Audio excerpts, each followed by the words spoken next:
ভারতবর্ষের রাজনীতির মানচিত্রে বিহার একটা অত্যন্ত রঙিন রাজ্য। বিহারের রাজনীতি শুধু বিহারকে নয়, ভারতবর্ষের রাজনীতিকেও বিভিন্ন সময় নাড়িয়ে দিয়েছে। সেই বিহারে এবার বিধানসভা নির্বাচন। 20 বছর ধরে নীতিশ কুমার বিহারের সিংহাসনে। এবার কি হতে চলেছে বিশ্বদা, এবার কি হতে চলেছে? দেখো, বিহার এমন একটা রাজ্য, এইরকম কালারফুল রাজ্য রাজনৈতিক দিক থেকে খুব কম আছে। এই বিহার প্রথম দেখিয়েছিল ইন্দিরা গান্ধীর বিরুদ্ধে বিদ্রোহ। জেপির সেই সামাজিক ন্যায় আন্দোলন ইন্দিরা গান্ধীকে শুধু ক্ষমতাচ্যুত করেনি, গোটা দেশকে বার্তা দিয়েছিল ইন্দিরাকে হারানো যায়, কংগ্রেসকে হারানো যায়। তৈরি হয়েছিল জনতা সরকার। সুতরাং এই যে বিহারের রাজনীতি চিরকালই একটা অন্যরকম বৈশিষ্ট্য আছে। তুমি যদি আমাকে বলো যে বিহারে এবারের ভোটে কি হবে, ভাষা, ভৌগোলিক অবস্থান, সামাজিক বৈশিষ্ট্য, এইসব মিলিয়ে বিহারকে আমি 5টা ভাগে ভাগ করছি। একটা হচ্ছে তিরহুত, একটা মিথিলাঞ্চল, একটা সীমাঞ্চল, একটা মগধ, একটা ভোজপুর। এই যে তিরহুতে মোট 6টি জেলা রয়েছে। ঐতিহাসিক দিক থেকে এই তিরহুত অত্যন্ত গুরুত্বপূর্ণ। কোন কোন 6টি জেলা রয়েছে? 1 মুজাফফরপুর, পূর্ব চম্পারণ, পশ্চিম চম্পারণ, বৈশালী, সীতামারি এবং শেওহর। এই চম্পারণ বিখ্যাত কেন? এই চম্পারণে 1917 সালে প্রথম সত্যাগ্রহ করেছিলেন মহাত্মা গান্ধী, যেটা ইতিহাসে চম্পারণ সত্যাগ্রহ নামে পরিচিত। বৈশালী বিখ্যাত কেন? বৈশালী মহাবীরের জন্মস্থান এবং এই বৈশালীতেই তার শেষ বাণী প্রচার করেছিলেন গৌতম বুদ্ধ। আর সীতামারির উল্লেখ কিন্তু পুরাণে রয়েছে। জানা যায় বা বলা হয় সীতা নাকি এই সীতামারিতেই জন্মেছিলেন, সেখান থেকেই সীতামারি। এবং এখানে সীতামারির জন্য প্রায় 900 কোটি টাকা খরচা করছে মোদী সরকার এবং একগুচ্ছ প্রতিশ্রুতি দিয়েছে সীতামারির জন্য। এবং দিল্লি থেকে সীতামারি পর্যন্ত চালু হচ্ছে অমৃত ভারত এক্সপ্রেস। সুতরাং এই তিরহুত অঞ্চলটাকে যে বিজেপি টার্গেট করেছে এ নিয়ে কোনো সন্দেহ নেই। 2 হচ্ছে মিথিলাঞ্চল। মিথিলাঞ্চলে কি কি রয়েছে? মিথিলাঞ্চলে মেনলি রয়েছে মধুবনী, দারভাঙ্গা, সমস্তিপুর, শহর আর সুপল। এই 5টি জেলা। এই মিথিলাঞ্চল হচ্ছে এনডিএর গড়, একদম 100% এনডিএর গড়। 2020 বিধানসভা ভোট এবং 2024 লোকসভা ভোটে এখানে ব্যাপক সিট পেয়েছিল এনডিএ। তিরহুত এবং মিথিলাঞ্চল, আমি দুটো যে কথা বললাম, এই দুটো মিলিয়ে প্রায় 80টি বিধানসভা রয়েছে। প্রধানত ধর্মকে সামনে রেখে এই বিধানসভাগুলোতে ভালো ফল করতে চাইছে বিজেপি।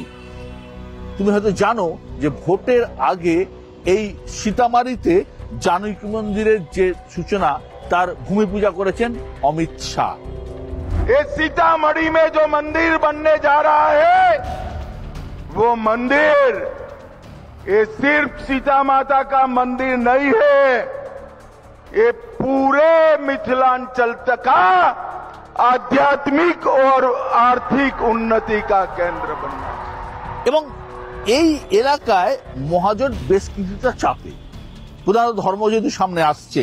এবং এই এলাকায় যেহেতু মহাজোট চাপে, তুমি জানো যে তেজস্বী যাদব, রাহুল গান্ধী যে ভোটার অধিকার যাত্রা করেছিলেন প্রধানত এই অঞ্চলের জায়গা দিয়ে। এবং রাবড়ি দেবীও পৃথক মিথিলাঞ্চলের দাবিকে কিন্তু হালকা করে খুঁচিয়ে দিয়েছেন। 3 নম্বর জায়গা, আমি তিরহুত আর মিথিলাঞ্চল বললাম। 3 নম্বর জায়গা সীমাঞ্চল। সীমাঞ্চলে কি কি রয়েছে? আরারিয়া, পূর্ণিয়া, কিষানগঞ্জ এবং কাটিহার। প্রধানত এই সীমাঞ্চল এলাকা হচ্ছে পশ্চিমবঙ্গ, নেপাল, তার সীমান্ত, কিছুটা হলেও বাংলাদেশ খুব কাছে। প্রধানত 50 থেকে 70% ভোটার এই সীমাঞ্চলে রয়েছে এবং এই সীমাঞ্চল কিন্তু প্রধানত আরজেডি কংগ্রেসের ভোট ব্যাংক, কিন্তু 50 থেকে 70% একদম মুসলিম ভোটার। মুসলিম ভোটার, একদম মাইনরিটি ভোটার। কিন্তু গত বিধানসভা নির্বাচনে এই সীমাঞ্চলে দাঁড়িয়ে গিয়েছিলেন হায়দ্রাবাদ থেকে আসাউদ্দিন ওয়েসি, এবং ওয়েসির পার্টি কিন্তু এই সীমাঞ্চলে বেশ কয়েকটা আসন পেয়েছিল, এবং যেহেতু মুসলিম ভোট ভাগাভাগি হয়েছিল ওয়েসির সাথে, সেহেতু এই সীমাঞ্চল এলাকায় বেশ কয়েকটা আসন বিজেপিও কিন্তু জিতে নিয়েছিল। ফলে এই সীমান্ত অঞ্চলে এই যে ডিস্ট্রিক্ট গুলো, এইগুলোতে মোট কটা আসন আছে? প্রায় 24 থেকে 24টা মতো আসন এই সীমাঞ্চলে রয়েছে। এবং তুমি দেখবে যদি যে এসআইআর যে হয়েছে, এই এসআইআর এর সব থেকে বেশি নাম বাদ গিয়েছে এই সীমাঞ্চল জায়গা থেকে, এবং রাহুল গান্ধী যে ভোট চুরিকে ইস্যু করছেন তা প্রধানত এই সীমাঞ্চলের কথা মাথায় রেখে। এবং অমিত শাহ এবং নরেন্দ্র মোদী যখন এই অঞ্চলে বক্তৃতা দিতে গেছেন, তখন এই অঞ্চলে অনেক বেশি অনুপ্রবেশ এসআইআর কে উদ্দেশ্য করে ওনাদের অনুপ্রবেশের ইস্যু এখানে তুলছেন। लालू जी, राहुल जी, कान खोल कर सुन लो, जितनी यात्रा निकालनी है निकालो, बिहार से हम एक एक घुसपैठिए को चुन चुन कर निकालेंगे, एक एक घुसपैठिए। পাশাপাশি তারা উন্নয়নের প্রতিশ্রুতি দিচ্ছেন। এই পূর্ণিয়াতে যে সভা করেছেন নরেন্দ্র মোদী, সেখানে 40,000 কোটি টাকার প্রকল্পের তিনি ঘোষণা করেছেন। সুতরাং এই সীমাঞ্চল যেহেতু বিজেপির ভোট ব্যাংক নেই, এখান থেকে যতটুকু পারা যায় সেতটুকু ভোট টেনে আনার টার্গেট করছেন মোদী। এইবার ওয়েসির সম্ভাবনা কতটা? গতবার যে ওয়েসি যে ফল করেছিল, এবার ওই ফলাফল ওয়েসি নাও পেতে পারে। তার কারণ মুসলিম ভোট ব্যাংকে থাবা বসানোর জন্য আরো একজন প্লেয়ার এসে গিয়েছে, সেটা হচ্ছে প্রশান্ত কিশোর। যুব সমাজের মধ্যে প্রশান্ত কিশোরের কিন্তু প্রচার একটা ভালো প্রভাব ফেলছে। সুতরাং যুব সমাজ চাকরি রোজগার এটাকে কতটা গুরুত্ব দেবে সেটার উপর অনেকটা নির্ভর করছে। যদিও আমার ব্যক্তিগতভাবে মনে হয় যে প্রশান্ত কিশোর যদি ভোট টানেন সীমাঞ্চল থেকে, তাহলে কিন্তু লোকসান হবে আরজেডি এবং কংগ্রেসের, বিশেষ করে আরজেডির কিন্তু উনি মুসলিম ভোটটার উপরেই ওনার মুসলিম ভোটটা আরো বেশি পেতে পারে বা ভাগ হতে পারে, ভাগ হতে পারে। তাহলে আমি ত্রিহুত বললাম, মিথিলাঞ্চল বললাম, সীমাঞ্চল বললাম, আমি আসছি মগধ পাটে। মগধে কি কি রয়েছে? গয়া, নওয়াদা, ঔরঙ্গাবাদ, জাহানাবাদ এবং আরওয়াল। এই মগধ ডিভিশনের মধ্যে আমরা যেখানে দাঁড়িয়েছি, পাটনার এই গান্ধী ময়দান, এটাও কিন্তু মগধ ডিভিশনের মধ্যে পড়ছে। এসআইআর এ এই অঞ্চলে ভোট বেড়েছে প্রায় 3%। শুধুমাত্র পাটনা শহর, এই পাটনা শহরের ভোট কিন্তু 3.5% বেড়েছে। এবারের বিধানসভা নির্বাচনে মগধের দিকে কিন্তু বাড়তি নজর দিচ্ছে বিজেপি। সম্প্রতি গয়ায় গিয়ে প্রধানমন্ত্রী নরেন্দ্র মোদী প্রায় 12,000 কোটি টাকার প্রকল্পের ঘোষণা করেছেন। এই এলাকায় আমরা দেখতে পাচ্ছিলাম বিজেপি প্রচারে নামিয়েছে জনপ্রিয় ভোজপুরি গায়ক পবন সিংকে, এবং এখানে কিন্তু জাতপাতের হিসেবটাই কিন্তু একটা বড় ফ্যাক্টর এই মগধ ডিভিশনে। আচ্ছা বিশ্বদা, আমাকে একটা জিনিস বলো, যে এই যে পাটনা এবং মগধ অঞ্চলে 3% ভোট বেড়ে গেছে, সেই ভোটটা ফাইনালি কার দিকে যেতে পারে? এনডিএ জোটের দিকেই যাবে। তার কারণ প্রধানত এই অঞ্চলটা, আমি যে 4টে অঞ্চল নিয়ে এতক্ষণ আলোচনা করলাম, একটা ত্রিহুত, একটা আলোচনা করলাম মিথিলাঞ্চল, একটা আলোচনা করলাম সীমাঞ্চল, আর একটা আলোচনা করলাম মগধ। এই যে 4টে অঞ্চল নিয়ে আলোচনা করলাম, এর মধ্যে সব থেকে বেশি ভোট বেড়েছে এই মগধ অঞ্চলে, অর্থাৎ এই পাটনা এবং তার আশপাশে। এখানে প্রায় 3% ভোট, 3.5% ভোট বেড়েছে। আমার ব্যক্তিগত ধারণা যে এসআইআর এর ফলে এই জায়গার ভোটটা কিন্তু এনডিএ এর পক্ষে যাবে। এই যে বেড়েছে, এই ভোটটা তো বেড়েছে মূলত নতুন ভোটার যারা, একদম নতুন ভোটারদের ভেতরে এই যে বিহারে জনসুরাজ পার্টি মানে পিকের যে দল যেভাবে যে প্রচারের ইয়েতে রয়েছে, চাকরি উন্নয়ন বলতে চাকরি বোঝাচ্ছে, জাতপাতের সমীকরণ থেকে বেরিয়ে এসে নিজেদেরকে ডেভেলপমেন্টের জায়গাটাকে দেখাচ্ছে, তারা কি ওর কথায় দিকে ওই জনসুরাজ পার্টির দিকে ঝুঁকবে, নাকি আসলে এনডিএ কিংবা অন্যদিকেই মুভ করবে, নীতিশের ওপরেই ভরসা রাখবে? দেখো, বিহার জাতপাতের বাইরে ভোট হয় না, অন্তত 1952 সাল থেকে 2020 সালের ভোট অব্দি দেখি, সব ভোটই জাতপাতের অঙ্কে হয়েছে। এবং বিহারে এই জাতপাতের ভিত্তিতে এই যে আন্দোলন, তার ইতিহাস রয়েছে। 100 বছরের ইতিহাস রয়েছে, জেপির আন্দোলনের ইতিহাস রয়েছে। এখন এই জাতপাতের রাজনীতি থেকে বিহারের মানুষ বেরোতে পারে কিনা সেটা একটা দেখার বিষয়। যদি বেরোতে পারে তাহলে কিন্তু অনেক সমীকরণ বদলে যেতে পারে, কিন্তু আমার কোথাও মনে হয় বেরোতে পারবে না। হয়তো একটা সেকশন বেরোতে পারবে যেখানে প্রশান্ত কিশোরের কথায় বিশ্বাস করে বা প্রশান্ত কিশোরের কথা ভরসা করে বা তার অঙ্কে হয়তো একটা সেকশন বেরোবে, কিন্তু সেটা এতটা বেশি হবে না যেটা সমস্ত সমীকরণকে উল্টে দিতে পারে। আমার ধারণা সেটা হবে না। আমি 4টে অঞ্চলের কথা আলোচনা করেছি, যে সীমাঞ্চল থেকে শুরু করে মগধ এবং অন্যান্য জায়গাগুলো। যে অঞ্চলটা বাকি আছে সেটা হচ্ছে ভোজপুর অঞ্চল, ভোজপুর, বক্সার, এই এলাকাটা। এই এলাকা কিন্তু প্রধানত মহাজোট অর্থাৎ কংগ্রেস এবং আরজেডির ভোট ব্যাংক। এখানে যাদবদের সংখ্যা বেশি আছে, এখানে এদের একটা প্রভাব আছে। পাশাপাশি এই ভোজপুর অঞ্চলে একটা বড় প্রভাব রয়েছে সিপিআইএমএল লিবারেশনের, দীপঙ্কর ভট্টাচার্যের পার্টি। সুতরাং এদের একটা প্রভাব রয়েছে এবং এরা এই অঞ্চল থেকে কিন্তু অনেকগুলো আসন বার করে। এবং গতবার তুমি যদি দেখো যে 19টা সিটে লড়ে ওরা 12টা সিট জিতেছিল গতবার, এবারে ওরা একটা বেশি সিটে 20টা সিটে লড়ছে। এখন এই গোটা 5টা অঞ্চলে যদি ভাগ করি আমরা, তাতে কিন্তু তুল্যমূল্য লড়াই আছে। কোনো কোনো জায়গায় হয়তো মহাজোট শক্তিশালী, কোনো কোনো জায়গায় আবার এনডিএ শক্তিশালী। এখন এই লড়াইটা আরও কত তীব্র হয় জাতপাতকে দূরে সরিয়ে রেখে বেরোজগারি, চাকরি এবং মাইগ্রেন্ট লেবারদের, শ্রমিকদের ব্যাপার, সেটা কি আদৌ প্রভাব ফেলে কিনা সেটা কিন্তু এবার একটু বড় বিষয়, দেখার বিষয়। বলা হয় যে মানে ভারতবর্ষের যে কোনো জায়গায়, মানে সে বড় হাইরাইজ বিল্ডিং থেকে হোক, ব্রিজ হোক, রাস্তা হোক, অধিকাংশ শ্রমিক এই বিহার থেকে বিভিন্ন জায়গায় চলে যায়। এই যে কাজকর্মের একটা বড় ভ্যাকুয়াম জায়গা, একটা শূন্যতা, সেই শূন্যতা 20 বছরে নীতিশ সরকার মানে পালন করতে পারেনি কিংবা ভরাতে পারেনি কিংবা ইয়ং জেনারেশনকে সন্তুষ্ট করতে পারেনি বলে একটা বড় প্রচার তুলে এনেছে এবারের ভোটে, সেটা হচ্ছে প্রশান্ত কিশোর। সেই যে ভোটাররা, সেই ভোটাররা কি তোমার মনে হয় কোনোভাবে যে তারা এনডিএ কিংবা নীতিশ কুমারের সরকারকে বাদ দিয়ে অন্য কোনো দিকে ঝুঁকতে পারে?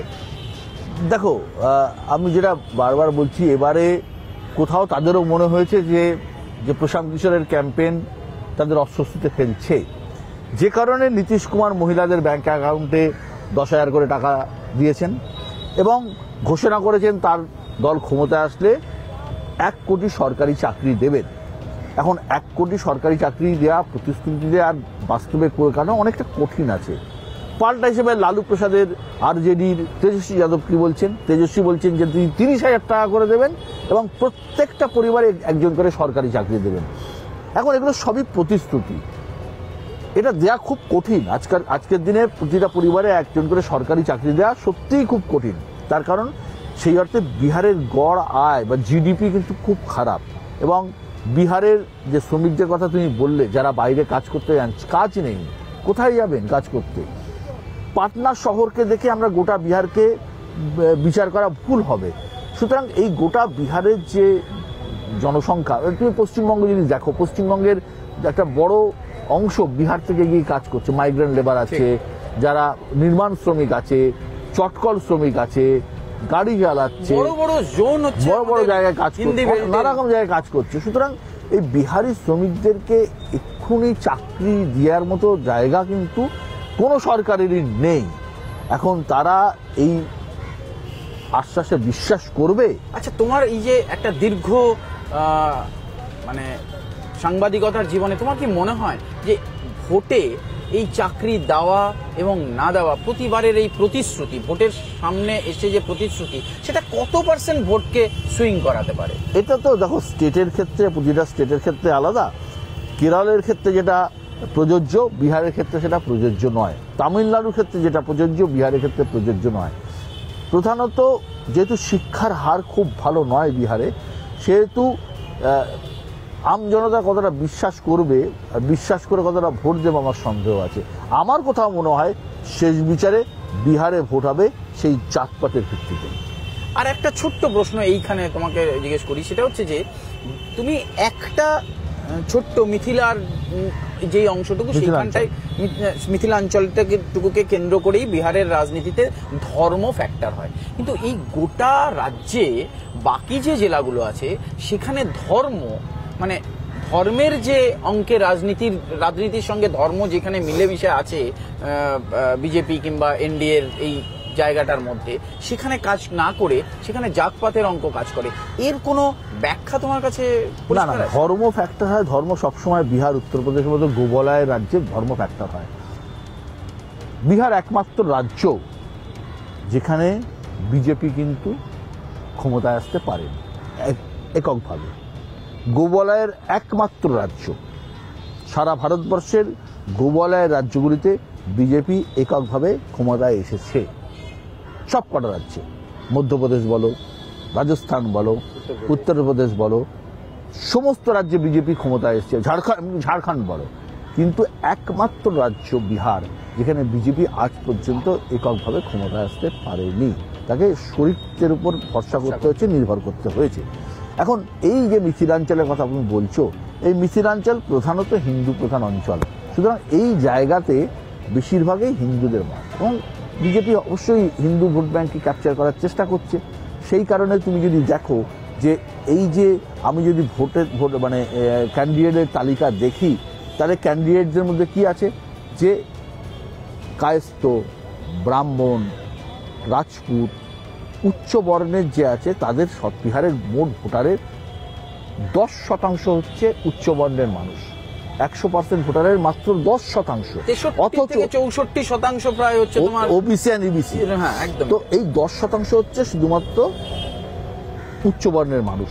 অথচ বিজেপির ক্যান্ডিডেট লিস্ট তুমি যদি দেখো, সেখানে 50% উচ্চ বর্ণের মানুষদের দেওয়া হয়েছে।